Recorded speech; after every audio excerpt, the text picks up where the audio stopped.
আর বাঘ বিড়াল প্রজাতির প্রাণী, তাদের একটা ব্যাপার হচ্ছে তারা কোনো রকম বৃষ্টির জল সহ্য করতে পারে না। তারা যেখানে যে অবস্থাতেই থাকুক, বৃষ্টির ফোঁটা গায়ে পড়লে তারা সে তল্লাট থেকে পালাবে এবং নিরাপদ কোনো জায়গায় বা কোনো গুহার মধ্যে ঢুকে তারা বসে থাকবে।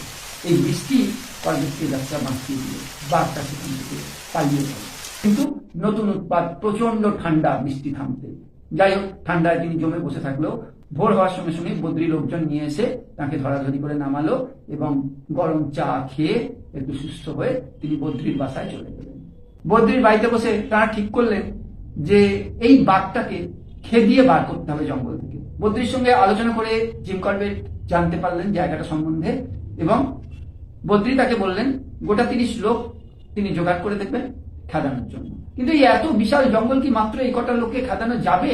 যাই হোক, দুপুরের পর 30টা লোককে 15টা করে দুটো দলে ভাগ করে দিয়ে একটা প্রশস্ত ফাঁকা জায়গা, সেখানে জিম করবেট দাঁড়াবেন এবং বাঘটা যেদিক থেকেই আসুক তাকে গুলি করবেন। এখানে খেদানোর ব্যাপারটা তোমাদের একটু বলি। আগেকার দিনে এই প্রথা প্রচুর পরিমাণে প্রচলিত ছিল।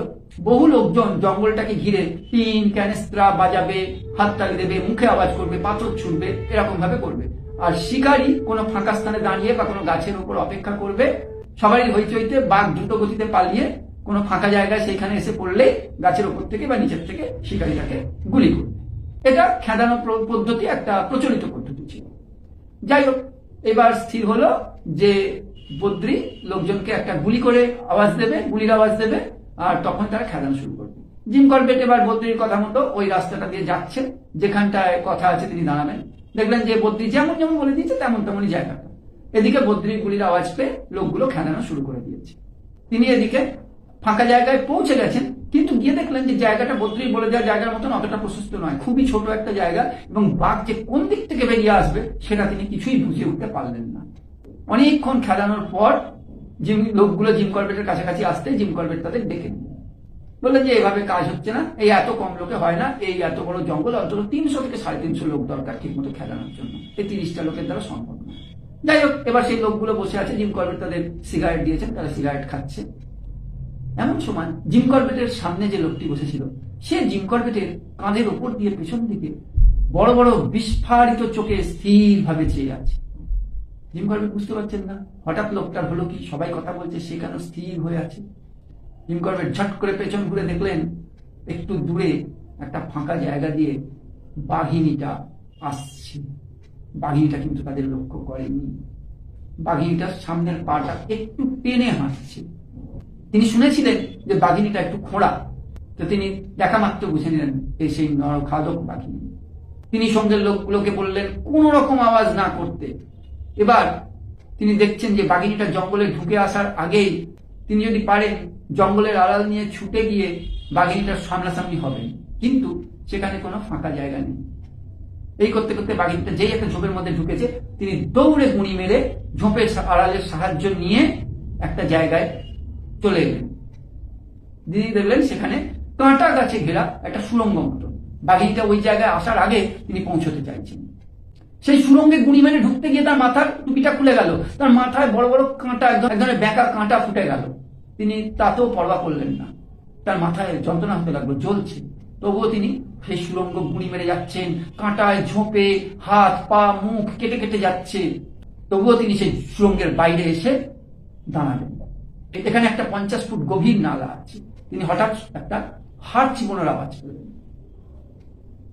তিনি বুঝতে পারলেন বাঘিনীটা তাঁর আগেই ওই নালায় এসে নেমেছে এবং সেখানে একটা মরা গরু পড়ে আছে। এই গরুটাকে তিনি একটু আগে দেখেছেন এবং এই নালার মধ্যে ফেলে দিয়েছিলেন পচা গন্ধ বলে, সেটাকেই খাচ্ছে। তিনি পরিষ্কার বুঝতে পারলেন যে বাঘিনীটা 2-3 দিন কোনো খাবার জোটেনি, তাই জন্য পেটের দায় ওই পচা গরুটাকেই সে খাচ্ছে। এমন সময় পেছনেই একটা খসখস আওয়াজ। তিনি ঘুরে তাকালেন, দেখলেন তার সঙ্গে একটি লোক তার টুপিটা হাতে নিয়ে পাশে এসে দাঁড়িয়েছে। তিনি আঙুলের ইশারায় লোকটিকে চুপ করে তার পাশে বসতে বললেন। তিনি অপেক্ষা করছেন বাঘিনীটা খাওয়া শেষ করে খোলা চত্বরে আসবে আর সাথে সাথে তিনি গুলি করবেন। কিন্তু হঠাৎ লোকটা আঙুলের ইশারা করলো, দেখলেন বাঘটা উঁচু পাহাড়ের দিকে চলে যাচ্ছে, একটু দূর দিয়ে পাহাড়ের ঢাল বেয়ে উঠে যাচ্ছে। বাঘটাকে তিনি গুলি করতে চাইলেন, কিন্তু সেখানে ছোট ছোট অনেক চারা গাছ আছে। তিনি ভাবলেন গাছগুলোর গায়ে গুলি লেগে যাবে, বাঘটার লাগবে না। তবু এই সুযোগ তিনি ছাড়তে চাইলেন না, তিনি গুলি করলেন। আর এই গুলি করার ফল হলো ভয়াবহ। বাঘটা দিক বিদিক জ্ঞান শূন্য হয়ে চকিতে ঘুরে প্রচন্ড গতিতে তার দিকে ধেয়ে আসতে লাগলো। জিম কর্বেট ভাবতেও পারেননি এইরকম মাটিতে দাঁড়িয়ে খোলা ময়দানে এরকম একটা বিভৎস মানুষকে বাঘ মুহুর্মুহ লাফে তাঁর দিকে এগিয়ে আসছে, তাকে ধরবে বলে। এরকম পরিস্থিতিতে কখনো করেননি। ভয় তাঁর শীত দাঁড়া দিয়ে ঠান্ডা স্রোত বয়ে গেল। তিনি ঠক ঠক করে কাঁপতে লাগলেন, কি করবেন ঠিক করতে পারছেন না। আর সামান্য একটুখানি সময় বাকি, তার ঘাড়ে এসে লাফিয়ে পড়বে মুক্তেশ্বরের সেই ভয়ঙ্কর মানুষ খেকোবাঘিনী এবং তাঁর ভবলীলা সাঙ্গ করবে। আর সম্বল বলতে ওই বন্ধুকে একটা মাত্র গুলি, এই একটা গুলিতেই যদি তিনি এই বাঘিনীটাকে খতম করতে না পারেন, তাহলে এ জীবনে তার আর বেঁচে ফেরা হয়। এই ভাবতে ভাবতেই বাঘিনীটা তার মাত্র 2 গজের মধ্যে চলে এসেছে। সেই মুহূর্তে রাইফেল তুলে নিশানা করে তার চোখের মাঝখানে